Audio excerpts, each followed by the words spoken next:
පංගමාසන්ත දෙතිස් මහා පුරුෂ ලක්ෂණයෝ මහා පුරුෂයෙක් තුල පහළ වෙන්නේ සසරේ කුමන පින්කම් කරලාද කියලා මා ඔබට දැන් දේශනා කරන්නෙමි.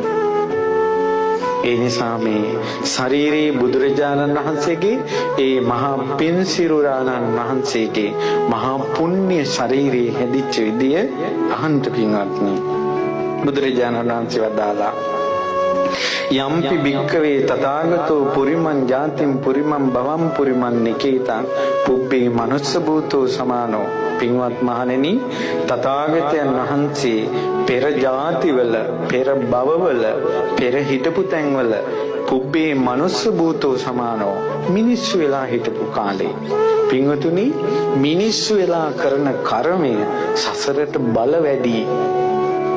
ඒ කියන්නේ මිනිස්සෙක් විදිහට කරන කර්මේ පවර එක වැඩි.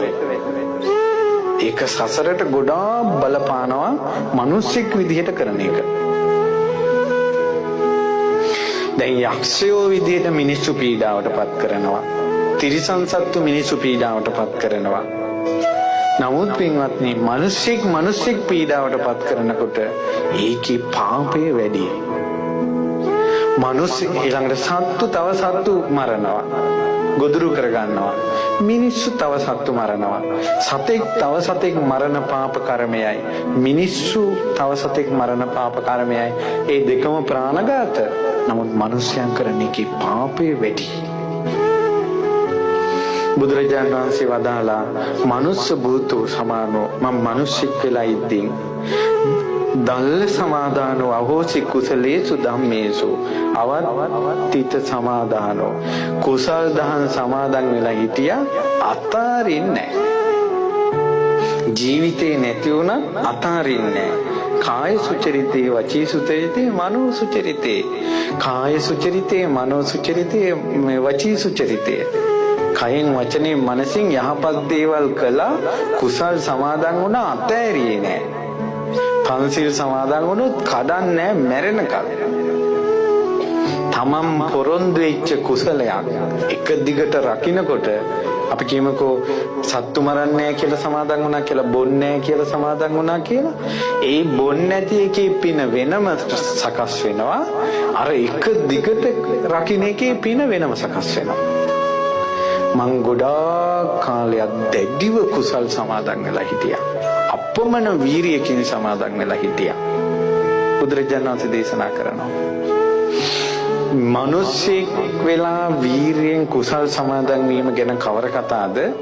ලේනෙක් වෙලා ඉද්දී ලේන් කූඩුව වතුරේ ගහගෙන ගිහිල්ලා මොහොත හින්දන්න හැදුවද නැද්ද?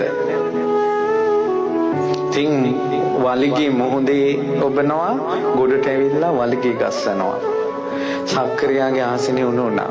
සක්‍රියා ආකාශයේ පිනින්දලා ලේනට කිව්වා, උඹ මොකද්ද කරන්නේ? ඊට පස්සේ කිව්වා, මගේ මේ පවුලම වතුරට ගහගෙන ගියා. ඒ නිසා මම මේ කොහොම හරි මේ මොහොත පියලවලා මම මගේ කූඩුව ගන්නවා කිව්වා.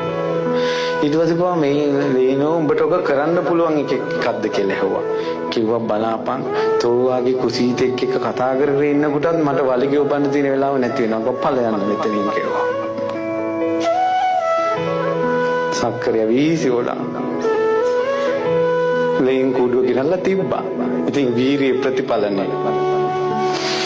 තව දවසක් මිනිස්සෙක් වෙලා මොහොතේ පීනනවා දවස් 7ක් නැව කැඩිලා. ආකාශයේ දිවංගනක් පෙනිලා ඉඳලා කියනවා, මේ මිනිස්සු නැත්නම් මානවකේ, උඹ මොකද මේ පීනන්නේ?